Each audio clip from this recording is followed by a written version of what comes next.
우리 군이 보유한 SA 레이더 체계 기술 수준은 세계 10위권에 머무르는 것으로 나타났다.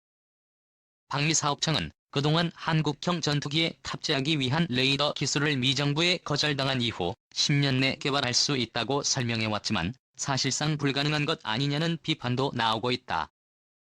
1일 국방기술품질원이 발간한 2015 국방과학기술 수준조사서에 따르면 우리나라의 레이더 체계 기술은 선진국 기술 수준의 78%이고 에센셜 체계는 76% 이후 IR 체계는 79%로 각각 나타났다.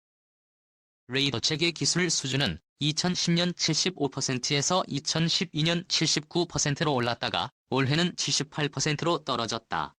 이들 기술은 KF-X 개발에 필요한 핵심 분야인데 모두 중진국권 수준인 셈이다.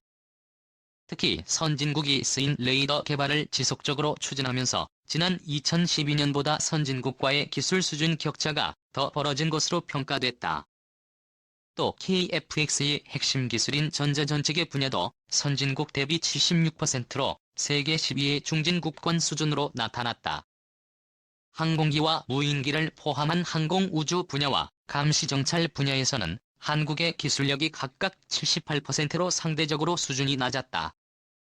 기품원은 우리나라는 지상용 수동 이상 배열 타기능 레이더와 지상함정용 선형 능동 이상 배열 타기능 레이더 등을 국내 개발 완료했다며 선진국 수준의 레이더 개발을 위한 핵심 기술 개발을 추진하고 있지만 최고 선진국은 첨단 성능의 능동 이상 배열 레이더를 지속적으로 개발하고 있어 2012년과 비교해 최고 선진국과 격차는 벌어졌다고 설명했다.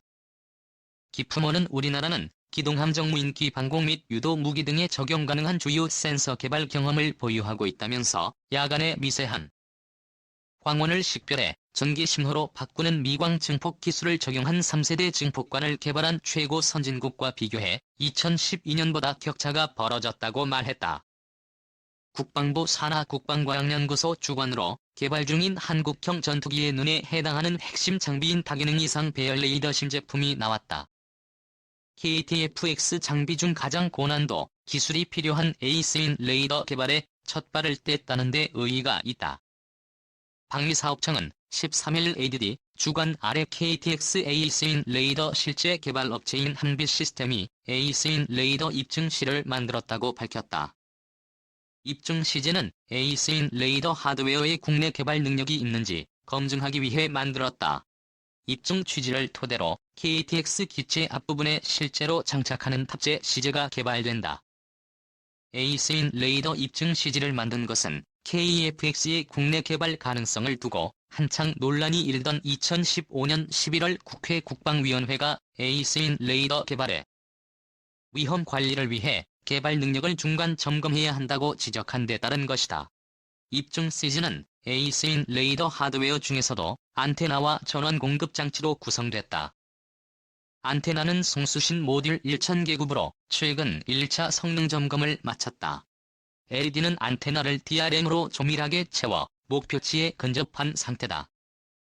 ADD는 이날 경기도 용인에 있는 한화시스템 레이더 연구소에서 에이스인 레이더 입증 취재를 국내 언론에 공개했다. 입증 시제의 전파 송출 시연도 했다. 입증 시즈는 좌우 20도 방향으로 한 차례씩 레이더 빔을 쌓고 이는 적외선 영상에 붉은색으로 표시됐다. 에이스인 레이더 빔 방사 범위는 좌우 상하 각각 120도다. 방사청의 한 관계자는 오늘 공개된 SA 레이더의 시제품은 기술 성능을 입증했다면서 얼마 떨어진 거리에서 몇 미터 크기의 물체를 식별할 수 있다는 식의 단계가 아니라 순전히 기술을 개발할 수 있는지를 검증하는 것을 목적으로 개발된 것이라고 말했다.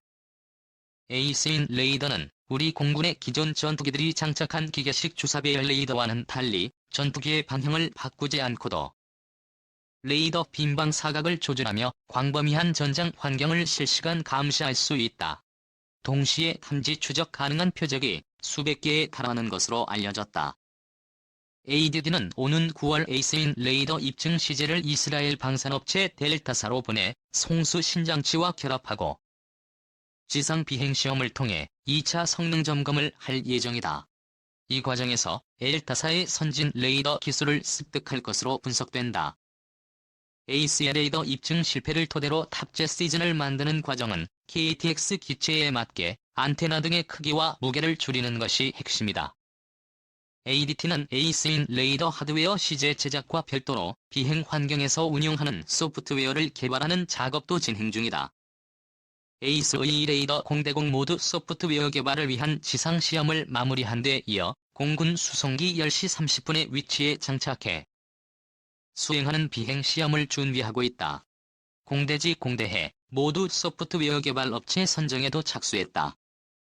ADT는 AC인 레이더의 하드웨어와 소프트웨어 개발을 병행해 2020에서 2016년에는 게임 FX 시제기에 탑재해 시험할 방침이다. 2015년 12월 AC인 레이더 개발 주관기관으로 지정된 ADT는 작년 8월 KEFX AC인 레이더 개발 및 체계 통합 사업 착수 회의를 시작으로 개발을 진행해왔다. AC인 레이더 개발 사업을 중간평가하는 점검위원회는 지난달 2829일 1차 점검에서 AC인 레이더의 국내 개발을 지속적으로 추진할 수 있다는 결론을 내렸다. KEFX 사업은 우리 공군의 노후 전투기 F-4와 부호를 대체하고 미래 기반 전력이 될 국산 전투기 120여 대를 개발하는 사업으로 단군 이래 최대 규모의 방위력 증강 사업으로 통한다. JSA 레이더 개발 사업은 KTFX의 핵심 장비인 A레이더를 개발해 투윅스의 체계 통합하는 사업으로 규모는 약 3,600억 원에 달한다. 미국이 체계 통합 기술 이전을 거부하면서 국내에서 개발하고 있다. 작년 4월 AC인 레이더 실제 개발업체로 한화시스템이 선정됐다. 스텔스 기능을 일부 장착한 차세대 한국형 전투기의 실물 모형이 14일 처음으로 외부에 공개됐다. 이날 경기 성남 서울공항에서 열린 서울국제항공우주 및 방위산업 전시회 프레스데이에서는 각종 무기를 장착한 KFX 전투기의 모습이 공개돼 사람들의 관심을 끌었다. KFX 사업을 주관하는 한국항공우주산업이 공개한 재원에 따르면 KFX 전투기의 폭은 11.2m, 길이는 16.9m의 높이가 4.7m다. 최대 추력은 44,000파운드, 최대 이륙 중량은 25,600kg이다. 최대 속도는 마하 1월 18일 항속거리는 2,900km에 달한다. 최대 탑재량은 7,700kg다. KFX 전투기의 특징은 제한된 스텔스 기능을 장착했다는 것이다. 레이더 반사 면적을 줄일 수 있는 형상으로 제작돼 정레이더의 탐지 비율을 낮추었다. 모형을 자세히 살펴보면 좌익과 우익의 각도가 유사해 레이더의 반사 면적을 줄일 수 있게 설계됐다. 또한 V자형 꼬리 날개 형태로 제작되며 레이더의 반사 면적을 줄일 수 있는 모습을 갖췄다는 게 특징이다. KTX 전투기의 무장으로는 단거리 공대공 미사일인 독일제 아이언 IST 중거리 공대공 미사일 유도 장치가 탑재돼 지상 정밀 폭격이 가능한 비인류 배구 레이저 유도 등의 공대지 미사일을 탑재한다. 또 한국이 도입한 공중급유기로부터 공중급유가 가능하도록 급유 장치도 설계돼 있다. 무엇보다 한국 공군이 미국으로부터 도입한 F-35 스텔스 전투기보다 기동성이 뛰어나다는 설명이다. 전함카이 책임연구원은 F-35A는 5세대 전투기에 속하지만 KEFX는 4, 5세대 전투기라며 F-35E보다 운영 비용이 절반가량 적게 들고 기동 능력이 더욱 우수하다는 장점이 있다고 설명했다. 하지만 4세대 전투기의 과거 개념에서 여전히 벗어나지 못하고 있다는 분석도 있어 완전한 스텔스 형상을 갖추기 위해서는 지속적인 성능 개발이 필요하다는 주장이 제기된다. 자칫 잘못하다가는 기동성만 좋은 4세대 전투기란 오명을 쓸 수 있다는 우려도 나온다. 일단 KTX 전투기에는 완전한 내부 무장창 형태가 아닌 반매립 형태로 돼 있어 레이더에 탐지될 확률이 높다. 전자광학 추적 장비와 적외선 감시 추적 장비가 내장 센서가 아닌 전투기 동체 외부에 탑재돼 레이더의 탐지 가능성을 높인 것도 아직은 한계로 꼽히고 있다. 카이 측은 5세대 전투기와 비교해 상대적으로 떨어지는 스텔스 기술에 대해서는 개발이 완료된 이후에도 계속 강화해 나간다는 방침이다. 개발비만 총 8쪽 8,304억 원이 투입되는 KFX 사업은 2016년 1월 개발이 시작돼 2018년 6월 기본 설계가 완료됐다. 현재 세부적인 하드웨어와 소프트웨어의 상세 설계가 마무리되고 부품 제작이 진행 중이다. 단자와 독자가 동시에 개발된다. CJ1호기는 2021년 상반기에 출고된다.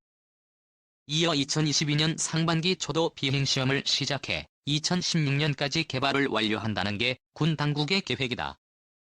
KTFX는 부품 국산화 등을 고려해 초도 생산 물량은 일단 6대를 제작한다. 아직까지 KTX의 제식 명칭은 정해지지 않았다. KF-70 등의 제식 명칭이 일각에서는 거론되고 있지만 군 당국은 아직 정해진 게 없으며 추후 별도로 명명식을 진행한다는 방침이다. 한국항공우주산업은 한국형 전투기 KTFX에 탑재되는 다기능 위상 배열 레이더에 쓰인 레이더의 통합 소프트웨어 시험 장비 ST를 국방과학연구소에 납품했다고 밝혔습니다. 에이스인 레이더는 전자파를 이용해 표적을 탐지 추적하는 첨단 장비로 기존 레이더보다 탐지 능력과 작전 반경이 월등히 뛰어납니다. 여기에 설치되는 소프트웨어 시험 장비 ST는 레이더 모드에서 항공전자 장비와 연동되는 신호를 점검하며 비행 환경을 가상으로 구현할 수 있습니다. KEFX 사업본부장은 ST 납품은 KEFX 사업을 통틀어서 장비 형태로는 최초의 대정부 납품물이라며 에이스 레이더는 물론 KEFX 개발이 안정적으로 진행될 수 있도록 노력하겠다고 말했습니다.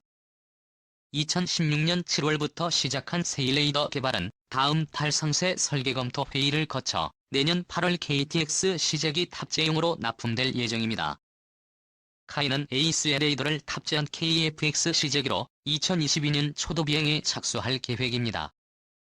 제3차 FX 사업은 전투기의 성능 도입 가격 군수 지원 절충 교역 등 모든 면을 종합해 결정한다.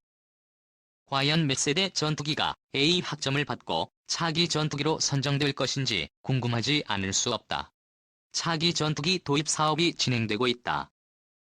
이 중 어떤 전투기는 5세대 전투기이고 어떤 기종은 4.5세대 전투기라는 등 세대라는 용어가 등장해 많은 사람을 어리둥절하게 만들고 있다. 9세대 신세대와 같은 구분은 사회적 용어로 쓰이곤 하지만 전투기도 세대 구분을 한다니 한번 살펴볼 필요성을 느끼게 된다. 한국 정부의 제3차 FX 사업은 스텔스 등 첨단 기능을 갖춘 5세대 전투기들을 2016년까지 도입하는 사업이다. 제1차 세계대전 당시 평화적 목적으로 개발된 항공기는 정찰용 또는 폭탄을 투하하는 군사적 목적으로 이용되기 시작했다. 차기 전투기에 필요한 세대. 제2차 세계대전이 터지면서 유럽과 미국은 프로펠러 전투기를 개발하고 제트 엔진까지 만들었다. 한국전쟁에선 기관총과 폭탄으로 무장한 미국의 F-86, 구소련의 미그 15가 공중전을 펼쳤다.